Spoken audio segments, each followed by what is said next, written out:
Welcome back, everybody. This is Modern Randy. I am Randy, and today we're going over another modern deck.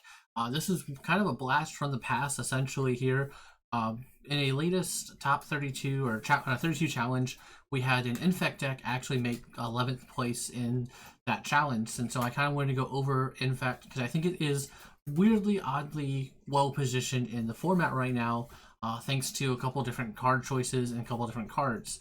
So kind of just going over or breaking down what Infect is. So Infect essentially is a type of a poison counter that you can do to your opponent. We saw it with Toxic in the latest standard set, or not the latest standard set, but in standard at one point in time we had Toxic, which is like another type of poison thing, but you only need to do 10 damage to your opponent with poison, basically. So once they get 10 poison counters, they then lose the game. You don't need to do 20 damage, or if they have like 100 life, as long as they get 10 poison counters, they still end up losing. With that being said, though, just kind of going over this deck that did well, it was black-green Infect, which is normally not the color pie you see for Infect. Usually it's blue-green because of like Blight Agent, which is unblockable. But just kind of breaking down the land base real quick, it was only running 19 lands along with the 4 Inkmoth Nexuses that you see here. This is, one of your Infect creatures that's really nice to play.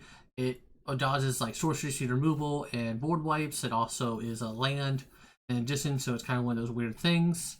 But it's, 1/1 flying Infect artifact creature that you activate for 1 generic mana. Our creature suite here is we're playing the whole 8 nobles. We have 4 noble hierarch and 4 ignoble hierarch here. We're also playing 4 glistener elf, which is our like premier 1-drop Infect creature, and then we're playing 2 veteran rot priests. This card really just helps with the spot removal that people are running. It makes them have to take at least 1 poison damage already, just because they're going to have to target rot priest to kill it. That's automatically just going to give them a poison counter. Plus we have a couple of protection spells to like hopefully get more than just 1 out of there. In our 2-drop spot, we're playing Plague Singer, which is a flying 1/1 Infect creature. And then this is the whole reason why I think black is the color you want to play when it comes to Infect right now, is we're playing 4 Phyrexian Crusaders. So it's double black and 1 for a 2/2 with first strike, and then protection from red and white. The reason why this is so big is Boros is obviously the biggest deck right now in Modern. The Boros Energy deck running around.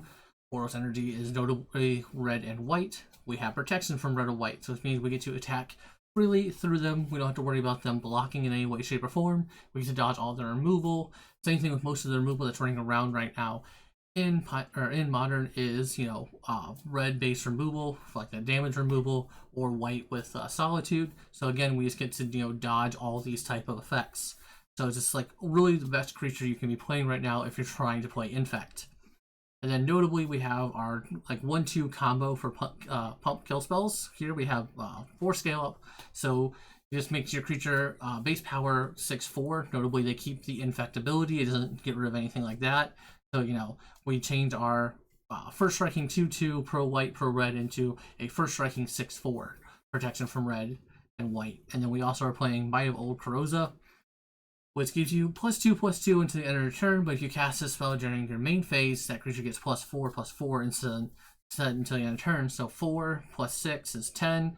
That's how we get our 10 damage very easily. We're also running 4 mutagenic growth, kind of just a quick way to get around like Bowmaster deals 1 damage, and like the 1 damage things running around, or the pump spells, essentially just being able to pump our creature a little bit, get it out of range. And then 3 Royal Treatment, which gives your creature hexproof until end of turn, and you also create a Royal Roll token attached to it, which that gives your enchanted creature +1/+1 and has Ward 1. So just more little like protection spells for it. So we're really banking this off the fact that we want to cast a turn 2 Phyrexian Crusader, and then we also have the 1 ring here, because why would we not run the 1 ring if we can?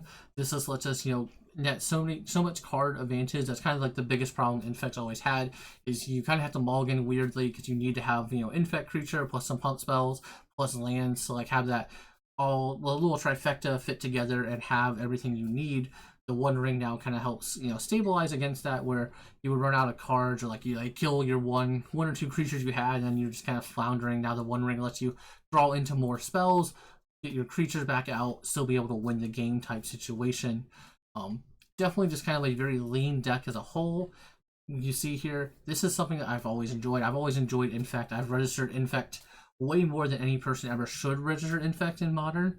It's probably one of my favorite decks of all time. It's just something I've enjoyed playing forever, and this is definitely something I'll probably be taking to my next RCQ, if nothing more than just to try to dunk on some Boros players, especially because they just have no answer to Phyrexian Crusader, so it seems just like a good time to be playing this card.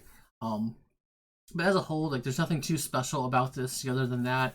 Notably, this player also played one Yavimaya and one Orborg, just to make sure we always had all our lands were always tapping for either green or black. We're also running, one Pendelhaven and then 3 Nurturing Peatlands, because what do you want in your ring deck? More draw. So just being able to have even more draw ability. And then going over the sideboard, kind of a pretty like standard sideboard for the black-green Infect deck, essentially. So, like, we have the 4 Thoughtseize for obvious reasons. It's good against all the, control decks running around, all the combo decks running around. Just kind of answers a lot of little things that you need to answer. We have Fatal Push for good removal against anything. Soulless Jailer is definitely here for, what's the word I'm looking for? It's here for Storm, as well as the Flage, just being able to, like, stop Flage from happening, stop Storm from happening. You can't cast spells from exile or graveyard. You can't get your creature back from your graveyard. Just obvious things there. 2 Force of Vigor, just kind of to hose any graveyard hit, or any artifact hate shenanigans like that. Whether it be Trinisphere, whether it be Chalice of the Void, any of those type of things. And then 3 Veil of Summers here, definitely for the like blue-black control deck, or blue-black Dimir decks that's running around, along with like the Jeskai control deck running around. Just, great card. I don't need to explain why Veil of Summer is a good card. So pretty slick and simple sideboard here, along with a sweet little main deck. But I just kind of had to like highlight this deck here, with it being, Infect. It's just one of my favorite decks to play. Phyrexian Crusader is good in the format right now. I'm super excited about that. I can't wait to cast it. I actually just recently got my 4th Crusader, so it's been kind of playtesting, kind of thinking about building this deck as a whole, and kind of seeing someone do well with it. It's put me over the edge to want to play this in an RCQ. Really just because I love Infect. It's probably my most favorite played modern deck that I've played for way too many times. But as always, guys, if you like what I'm doing, you like what you're seeing, go ahead and leave a like on the video. Subscribe to the channel to keep up with everything that I'm doing. And let me know what you guys want to see, what you guys think is going to eventually topple the Boros energy deck. Will eventually be a ban in December? Is something going to, take up and take reign against that deck? Leave your comments down below, and I'll catch you guys next time.